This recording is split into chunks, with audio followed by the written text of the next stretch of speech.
Halo teman-teman, selamat pagi. Gimana nih kabarnya? Pasti masih semangat kan untuk belajar dan menggali lebih jauh tentang fisika? Nah, pada Physics Club pertemuan kali ini kita akan membahas tentang gerak. Materi gerak ini akan dibagi dalam 2 sesi.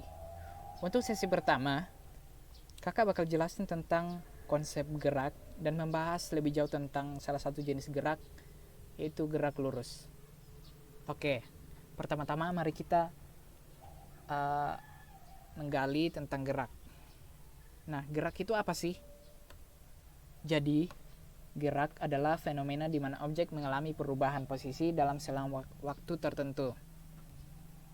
Jadi, ketika benda bergerak, artinya benda tersebut mengalami perubahan posisi, baik itu cepat maupun lambat. Dan itu terjadi pada selang waktu tertentu. Begitu.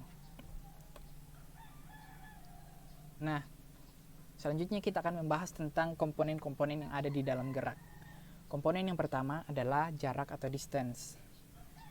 Jarak adalah panjang keseluruhan lintasan yang ditempuh oleh benda. Jarak merupakan besaran skalar. Artinya bahwa jarak ini merupakan besaran yang hanya memiliki nilai. Sedangkan komponen yang kedua yaitu perpindahan atau displacement. Perpindahan adalah panjang lintasan yang lurus yang diukur dari titik awal ke titik akhir dari posisi objek. Perpindahan merupakan besaran vektor. Artinya perpindahan ini merupakan besaran yang memiliki nilai dan juga arah.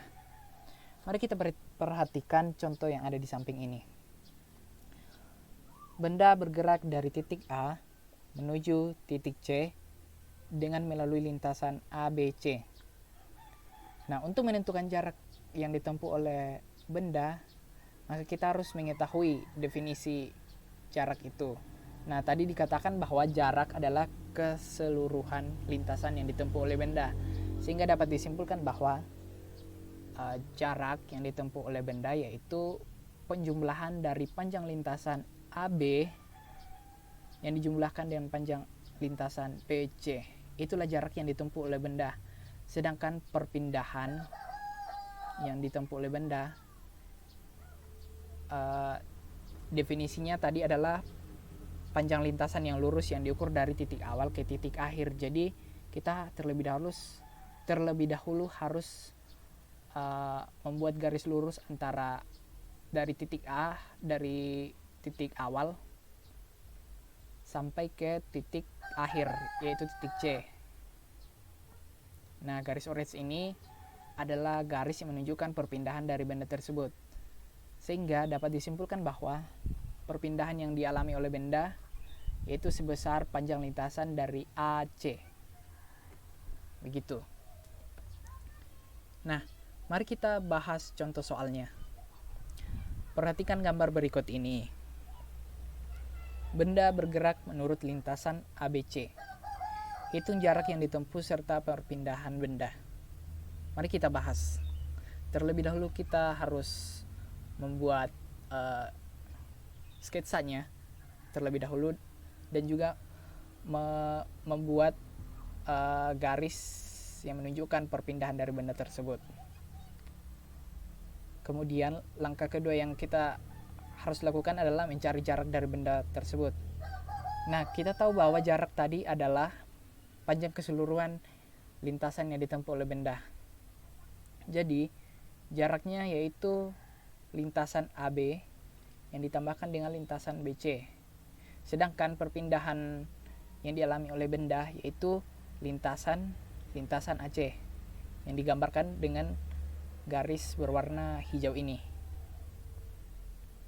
Nah, terlebih dahulu kita harus mengamati panjang lintasan AB. Panjang lintasan AB ini dapat kita cari dengan menggunakan prinsip teorema Pythagoras. Jadi untuk mencari panjang lintasan AB ini kita harus mencarinya menggunakan prinsip teorema Pythagoras dengan mencari akar pangkat 2 dari 5 kuadrat ditambah 3 kuadrat. 5 kuadrat ini artinya panjang yang ada di bawah sini, di sisi bawah. Sedangkan 3 kuadrat ini menunjukkan panjang yang ada di samping. Yang ini. Nah, sehingga didapatkan hasil akar 34. Akar 34 ini sama saja dengan akar 5,8 meter. Nah, kemudian kita akan menentukan panjang lintasan BC. Panjang lintasan BC sama juga, yaitu dengan menggunakan prinsip teorema Pythagoras.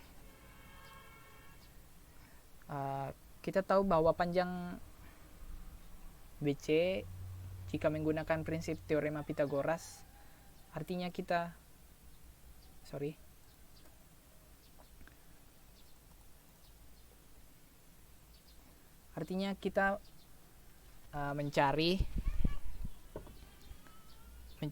harus mencari terlebih dahulu panjang sisi yang ada di bawah dan juga panjang sisi yang ada di samping. Nah, untuk mencari panjang sisi yang ada di bawah, kita harus mengurangkan 10 dikurang 5. Mengapa? Karena titik acuannya adalah berada pada garis X sama dengan 5. Nah, sedangkan panjang yang ada di samping kita dapat mencarinya dengan mengurangkan 8 dikurang 3. Mengapa? Karena titik acuannya ada di Y sama dengan 3. Sehingga panjang sisi yang ada di bawah yaitu 5 meter. Sedangkan panjang yang di samping juga adalah 5 meter. Dengan menggunakan prinsip teorema Pythagoras, maka kita akan mendapatkan akar pangkat 2 dari 5 kuadrat ditambah 5 kuadrat, hasilnya sama dengan 5 akar 2. 5 akar 2 ini sama dengan 7,1 meter. Sehingga jarak yang ditempuh oleh benda yang didefinisikan sebagai panjang lintasan AB yang dijumlahkan dengan panjang lintasan BC, maka didapatkan hasil yaitu 12,9 meter. Kemudian untuk mencari perpindahan, tadi sudah dijelaskan bahwa perpindahannya yaitu panjang garis AC, panjang lintasan AC. Nah, untuk mencari panjang lintasan AC ini, kita juga akan menggunakan prinsip teorema Pythagoras. Nah, untuk menggunakan teorema Pythagoras, kita harus mencari panjang sisi yang ada di bawah dan juga panjang sisi yang ada di samping. Panjang sisi yang ada di bawah diketahui bahwa panjangnya yaitu 10 meter, sedangkan panjang yang di samping yaitu 8 meter. Sehingga didapatkan hasil AC sama dengan akar pangkat 2 dari 10 kuadrat ditambah 8 kuadrat. Itu hasilnya sama dengan 2 akar 41. 2 akar 41 itu sama dengan 12,8 meter. Nah, selanjutnya ada komponen laju atau speed. Kelajuan Adalah jarak yang ditempuh benda tiap satuan waktu. Kelajuan merupakan besaran skalar. Jadi laju ini hanya memiliki nilai. Nah, untuk rumus kelajuan rata-rata dapat kita cari dengan membagi jarak tempuh dan waktu tempuh. Nah, kelajuan rata-rata ini biasa juga dibahasakan sebagai jarak tempuh total dibagi dengan waktu tempuh total. Sedangkan untuk mencari kelajuan sesaat, kita dapat mencarinya dengan menggunakan cara limit delta T mendekati 0 dari delta S dibagi dengan delta T. Atau dengan kata lain, kita mencari turunan dari jarak tempuh terhadap waktu. Oke, untuk komponen berikutnya yaitu kecepatan atau velocity. Kecepatan atau velocity adalah perbandingan antara perpindahan objek dengan selang waktu yang diperlukan. Kecepatan merupakan besaran vektor. Nah, perbedaan kelajuan dengan kecepatan itu adalah terletak pada besarannya. Kalau kelajuan itu besaran skalar, sedangkan kecepatan itu merupakan besaran vektor. Nah, besaran vektor tadi kan udah dijelaskan bahwa besaran yang memiliki nilai dan arah. Nah, untuk mencari kecepatan rata-rata, rumusnya sama seperti kelajuan, hanya saja ada tanda panah di atas kecepatan dan juga jarak perpindahan. Hal ini menunjukkan bahwa kecepatan merupakan besaran vektor. Jadi untuk mencari kecepatan rata-rata yaitu dengan membagi perpindahan yang dibagi dengan waktu tempuh. Sedangkan untuk mencari kecepatan sesaat yaitu limit delta T mendekati 0 dari perpindahan dibagi dengan waktu. Atau dengan kata lain, kita mencari turunan perpindahan terhadap waktu. Ya, kita masuk ke contoh soal. Mobil bergerak dari titik A ke titik C dalam waktu 20 sekon menurut lintasan ABC. Jadi lintasannya, perhatikan ya. Lintasannya dari A, B, C. Sehingga perpindahannya kita dapat gambarkan seperti ini. Nah, inilah perpindahannya. Delta.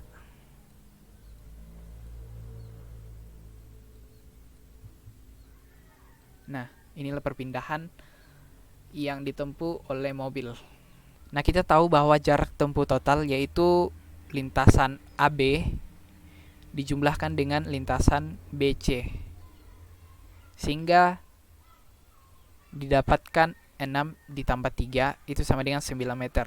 Jadi jarak tempuh totalnya yaitu 9 meter. Sedangkan waktu tempuh totalnya yaitu 20 sekon. Sehingga didapatkan kelajuan rata-rata yaitu jarak tempuh total dibagi dengan waktu tempuh total itu sama dengan 9 dibagi 20. Itu sama dengan 0,45 meter per sekon.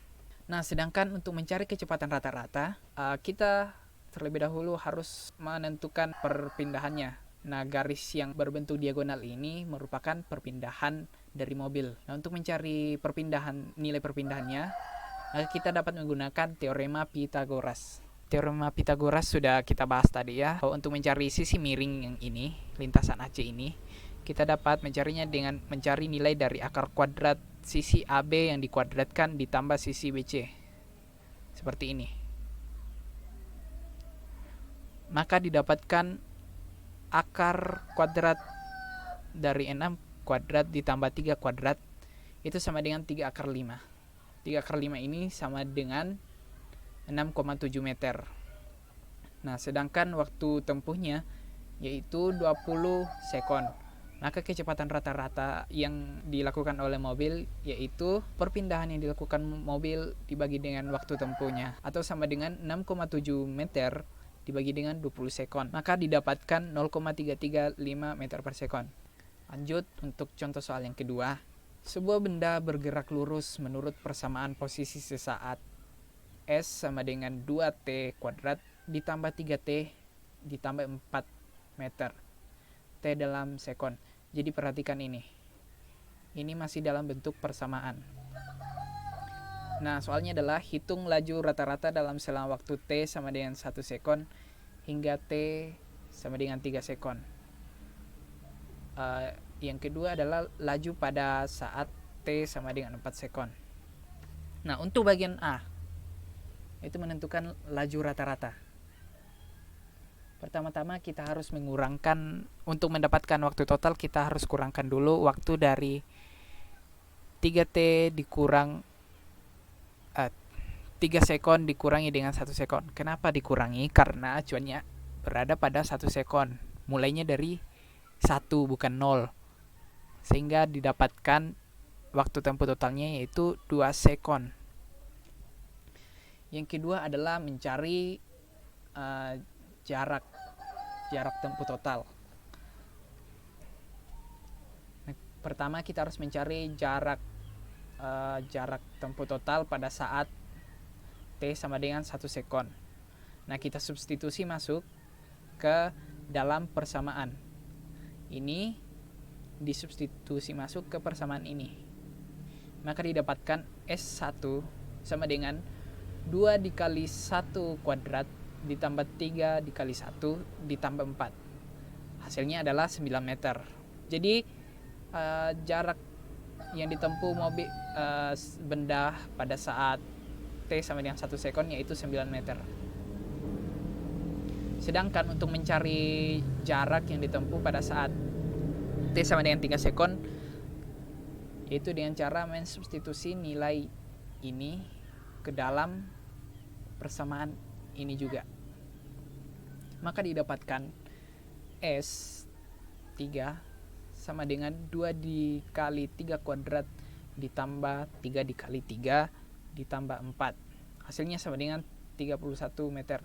Artinya bahwa pada saat T sama dengan 3 sekon atau waktunya pada saat benda bergerak dalam 3 detik itu, dia sudah menempuh jarak sebesar 31 meter. Nah, dari kedua jarak tempuh ini, untuk mendapatkan jarak tempuh totalnya kita harus kurangkan, sehingga delta S sama dengan S3 dikurang S1 sama dengan 31 dikurang 9, maka didapatkan jarak tempuh totalnya yaitu 22 meter. Sehingga dapat disimpulkan bahwa laju rata-rata yang dilakukan oleh benda yaitu sama dengan jarak tempuh total dibagi dengan waktu tempuh total, atau sama dengan 22 meter dibagi dengan 2 sekon, sehingga laju rata-rata yang didapatkan yaitu 11 meter per sekon. Nah, sekarang bagian yang kedua yaitu mencari laju sesaat. Laju sesaat pada T sama dengan 4 sekon. Nah, hal yang pertama yang kita harus cari yaitu menurunkan persamaan ini untuk mendapatkan persamaan kecepatan. Kita tahu bahwa untuk dapat mencari persamaan laju sesaat, persamaan jarak ini harus diturunkan terhadap waktu, sehingga laju sesaat didapatkan dari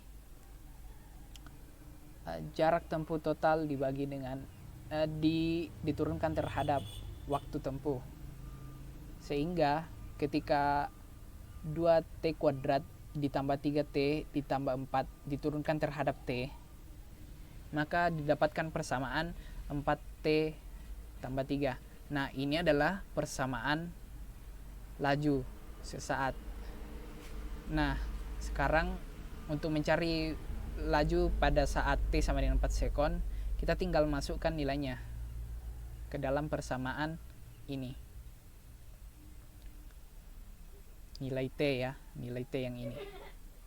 Maka didapatkan laju sesaat pada saat T sama dengan 4 sekon yaitu 4 dikali 4 ditambah 3. Itu sama dengan 19 meter per sekon. Sehingga dapat disimpulkan bahwa laju pada saat T sama dengan 4 sekon adalah 19 meter per sekon. Nah, sekarang kita akan masuk ke dalam materi gerak lurus.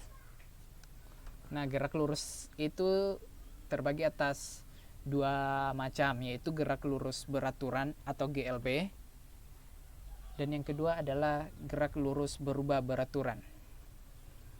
Pertama, mari kita lihat gerak lurus beraturan atau GLB. Gerak lurus beraturan didefinisikan sebagai gerak suatu benda pada lintasan lurus yang memiliki kecepatan yang tetap karena tidak adanya percepatan pada objek. Jadi perhatikan ya bahwa gerak lurus itu tidak memiliki percepatan. Artinya bahwa A sama dengan 0. Gitu. Sehingga jika digambarkan dalam grafik, maka grafiknya akan seperti ini. Ini grafik dari kecepatan terhadap waktu. Nah, dari grafik ini kita dapat menentukan rumus gerak lurus beraturan. Gerak lurus beraturan dapat kita tentukan dengan mencari luas kurva yang ada di bawah sini. Kurva yang ini. Nah, anggaplah misalkan T-nya atau waktunya itu berada pada saat T. Nah, luas yang ada di bawah kurva ini menunjukkan jarak yang ditempuh oleh benda yang mengalami gerak lurus beraturan. Sehingga untuk mencari jarak, maka kita harus menentukan luas daerah di bawah kurva ini. Nah, kita tahu bahwa luas daerah di bawah kurva ini daerah di bawah kurva ini berbentuk kotak. Nah, kita tahu bahwa untuk mencari luas kotak kan panjang dikali lebar. Nah, dalam hal ini panjangnya yaitu V dalam sumbu Y, sedangkan lebarnya yaitu T. Sehingga didapatkan rumus ini, yaitu S atau jarak itu sama dengan kecepatan dikali waktu. Nah, itulah penjabaran dari rumus GLB. Nah, kita masuk ke contoh soal. Tony berlari pada lintasan lurus dan menempuh jarak 90 meter dalam 10 detik. Tentukan kecepatan dan waktu yang diperlukan Tony untuk menempuh jarak 25 meter. Jadi pertanyaannya di sini adalah menentukan kecepatan dan waktu yang diperlukan Tony untuk menempuh jarak 25 meter. Nah, hal yang pertama yang kita lakukan adalah menentukan kecepatan. Kita tahu bahwa rumus GLB tadi yaitu S sama dengan V kali T. Sehingga untuk menentukan kecepatan kita dapat mencarinya dengan cara V sama dengan S per T. Seperti ini. Nah, S ini adalah jarak tempuh, sedangkan T adalah waktu. Sehingga kecepatan Tony yaitu 90 dibagi 10. Maka kecepatannya yaitu 9 meter per sekon. Nah, yang kedua adalah menentukan waktu yang diperlukan Tony untuk menempuh jarak 25 meter. Untuk dapat menentukan waktu, kita kembali lagi ke rumus yang ini. S sama dengan V kali T.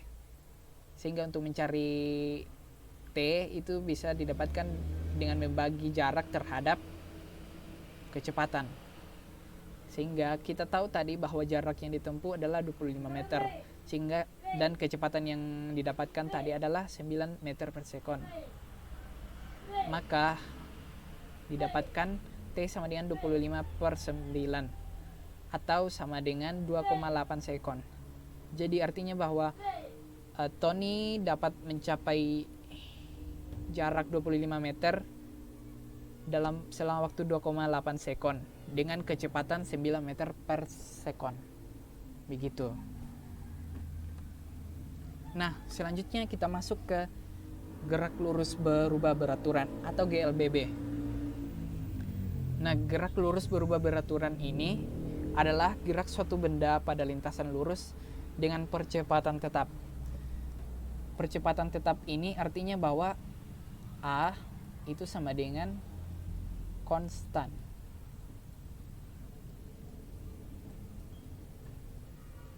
Konstan. Karena A sama dengan konstan atau percepatannya tetap, maka perubahan kecepatannya itu akan beraturan. Nah, jika digambarkan dalam grafik, maka bentuk grafiknya seperti ini. Garis warna hijau ini menunjukkan perubahan kecepatan yang dialami oleh benda ketika mengalami gerak lurus berubah beraturan. Nah, perhatikan. Dari perubahan kecepatannya tidak mengalami perubahan yang signifikan, tetapi akan secara konstan. Artinya dia akan selalu lurus terus membentuk garis diagonal seperti ini. Nah, untuk rumusnya yaitu rumus yang pertama yang dapat kita pakai yaitu VT sama dengan V0 plus minus AT. Sedangkan untuk mencari jaraknya yaitu kecepatan awal dikali dengan waktu tempuh plus minus 1/2 dikali percepatan dikali waktu yang dikuadratkan. Nah, rumus yang ketiga yaitu VT kuadrat atau kecepatan akhir yang dikuadratkan itu sama dengan kecepatan awal dikuadratkan plus minus 2 dikali percepatan atau A dikali jarak tempuh. Nah, rumus-rumus ini dapatnya dari mana sih? Nah, mari kita jabarkan. Untuk rumus yang pertama yaitu VT sama dengan V0 plus minus AT. Nah, rumus ini sebenarnya berasal dari definisi percepatan. Percepatan itu didefinisikan sebagai perubahan kecepatan tiap satuan waktu. Jadi, jika dituliskan dalam bentuk persamaan maka bentuknya seperti ini. A sama dengan delta V per T. Nah, jika dijabarkan lebih lanjut akan seperti ini. Delta V sama dengan A dikali T. Nah, kita tahu bahwa delta V ini yaitu kecepatan akhir dikurangi kecepatan awal, sehingga bentuknya seperti ini. VT dikurang V0 sama dengan A kali T. Sehingga dari persamaan ini didapatkan persamaan ini. VT sama dengan V0 plus AT. Nah, inilah rumus dari GLBB. Rumus pertama dari GLBB. Nah, untuk rumus yang kedua,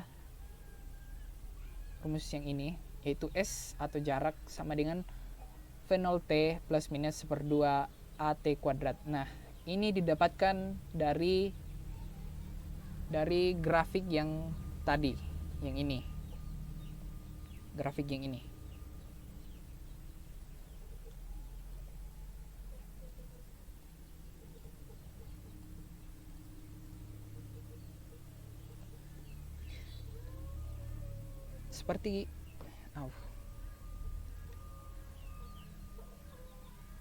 Seperti GLB tadi, bahwa untuk mencari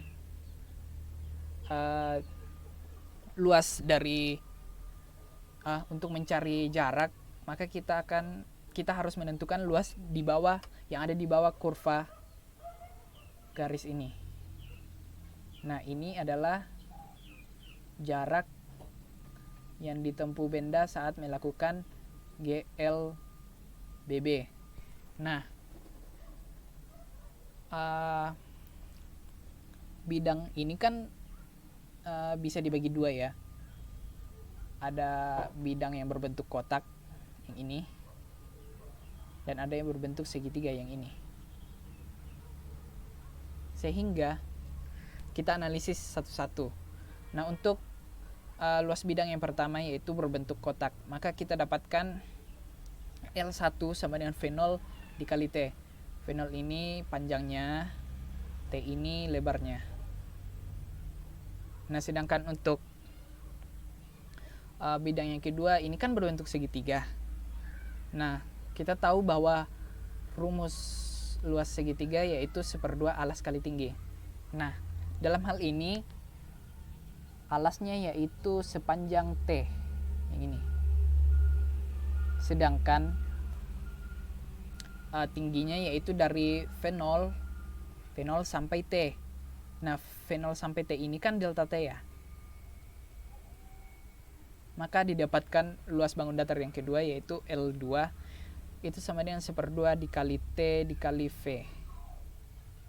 Nah, delta V ini kan bisa diganti dengan yang ini, persamaan yang ini, A kali T. Maka didapatkan L2 sama dengan 1/2 dikali T dikali A kali T. Maka luas bangun datar yang kedua yaitu 1/2 dikali AT pangkat 2. Sehingga dapat disimpulkan bahwa untuk mencari jarak dari GLBB, maka kedua luas bangun datar ini harus dijumlahkan. Sehingga L, dalam hal ini L itu sama dengan jarak, itu sama dengan luas bangun datar pertama dijumlahkan dengan luas bangun datar yang kedua, yaitu V0 dikali T plus 1/2 AT kuadrat. Nah, plus ini menunjukkan arah dari percepatan. Jika di sini bertanda plus, berarti benda tersebut mengalami percepatan.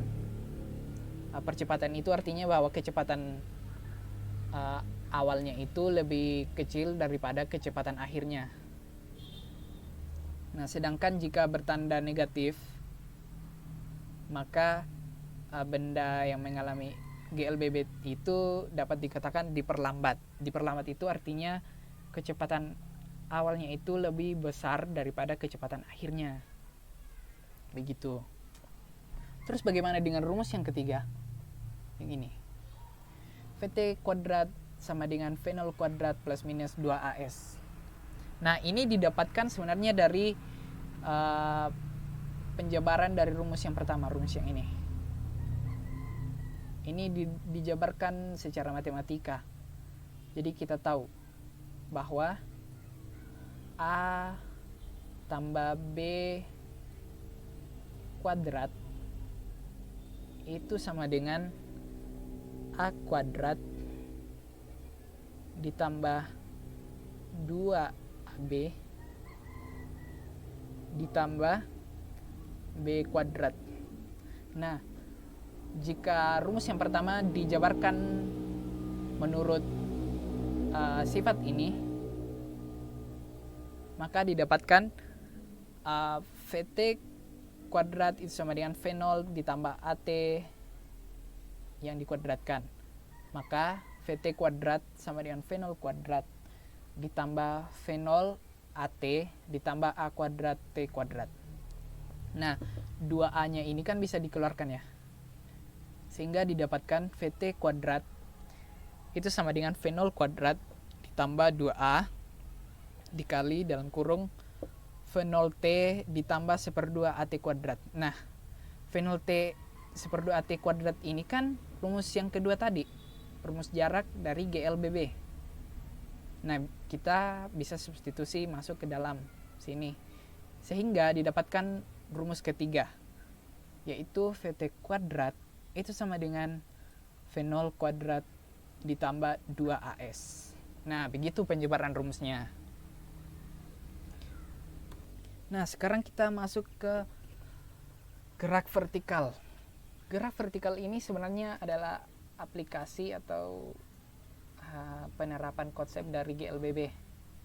Nah, gerak vertikal ini masih dibagi dua lagi, yaitu gerak vertikal ke atas dan gerak vertikal ke bawah.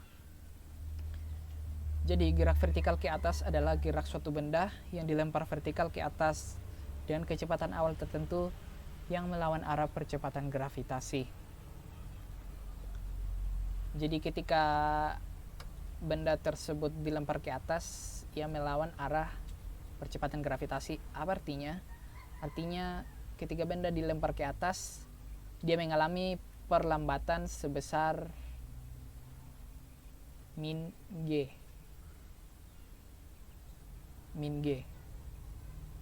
Jika di bumi itu besarnya sama dengan 9,8 meter per sekon kuadrat. Jadi setiap waktu benda tersebut akan mengalami perlambatan sebesar 9,8 meter per sekon kuadrat. Nah, untuk persamaannya sama seperti tadi, hanya beberapa simbol yang diganti, yaitu VT sama dengan V0 dikurang GT. Kenapa dikurang? Karena mengalami perlambatan. Kurang ini menyatakan arah percepatan. Nah, untuk persamaan yang kedua yaitu H sama dengan V0 T dikurang 1/2 GT pangkat 2.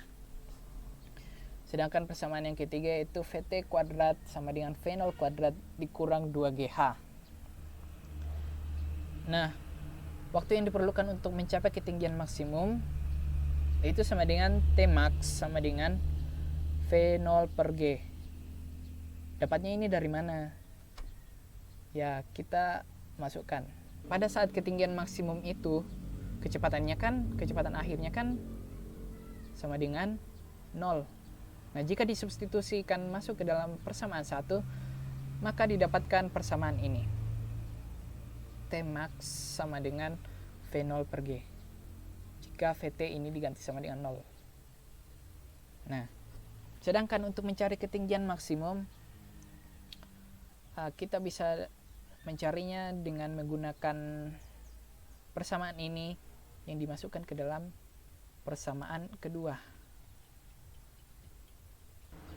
Nah, jenis gerak vertikal yang kedua yaitu gerak vertikal ke bawah, yaitu gerak suatu benda yang dilempar vertikal ke bawah dengan kecepatan awal tertentu dan dipengaruhi oleh percepatan gravitasi.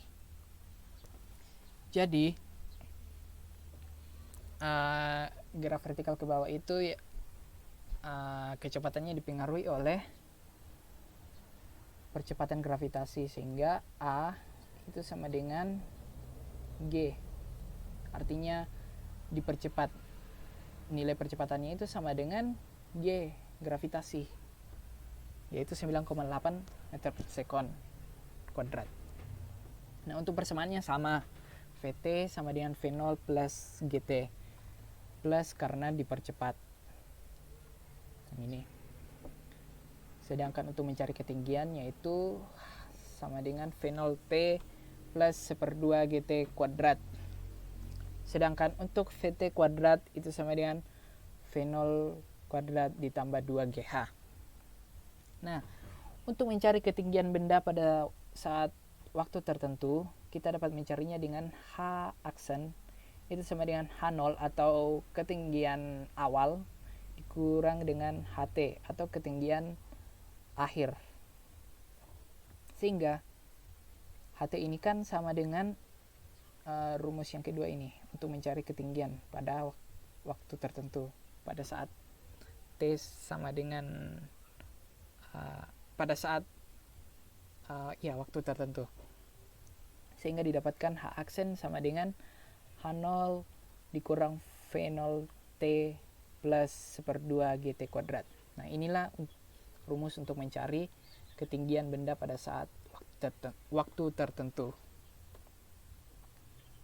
Nah, berikutnya itu gerak jatuh bebas. Gerak jatuh bebas sendiri adalah gerak benda yang tidak memiliki kecepatan awal dan dipengaruhi oleh percepatan gravitasi. Artinya apa? Bahwa gerak jatuh bebas ini tidak dipengaruhi oleh gaya apapun, dan kecepatan awalnya itu sama dengan 0, dan percepatannya yaitu sama dengan G, sehingga didapatkan persamaan gerak jatuh bebas yaitu Vt sama dengan Gt, karena V0 Vt tadi itu sama dengan V0 plus Gt. Jika V0 diganti 0 maka hanya akan seperti ini, Vt sama dengan G kali T. Begitu juga dengan ketinggian, H sama dengan 1/2 Gt kuadrat, dan Vt kuadrat itu sama dengan 2GH. Nah, waktu yang diperlukan untuk mencapai titik terendah yaitu sama dengan T sama dengan akar 2H per G. Persamaan ini dapatnya dari mana? Dari persamaan yang kedua ini. Kita jabarkan ya. Jika H sama dengan 1/2 Gt kuadrat. Nah, untuk mencari T, kita jabarkan satu-satu seperti berikut. 2H itu sama dengan Gt kuadrat. Ya, dikali kedua ruas dikali 2, hasilnya adalah seperti ini. 2H sama dengan Gt kuadrat. Nah, kita pindahkan G ini ke ruas kiri sehingga didapatkan T kuadrat sama dengan 2H per G, sehingga T sama dengan akar dari 2H per G. Nah, inilah rumus untuk mencari waktu yang diperlukan untuk mencapai titik terendah. Nah, kita masuk ke contoh soal. Andi melempar bola ke atas dengan kecepatan 12 meter per sekon. Tentukan waktu yang ditempuh bola untuk mencapai ketinggian maksimum dan berapa ketinggian maksimumnya. Yang pertama, kita mencari waktu yang ditempuh untuk mencapai ketinggian maksimum. Nah, kita tahu tadi bahwa rumus untuk mencari waktu maksimum yaitu T sama dengan V0 per G. Jika nilainya disubstitusikan masuk, maka 12 per 9,8 itu hasilnya sama dengan 1,2 sekon. Nah, sedangkan untuk mencari ketinggian maksimum, rumusnya tadi yaitu Hmax sama dengan V0 kuadrat per 2G. Nah, jika nilainya disubstitusikan masuk, maka didapatkan Hmax sama dengan 12 kuadrat per 2 dikali 9,8. Maka hasilnya adalah 7,34 meter. Jadi ketinggian maksimumnya adalah 7,34 meter. Selanjutnya yaitu contoh soal yang kedua.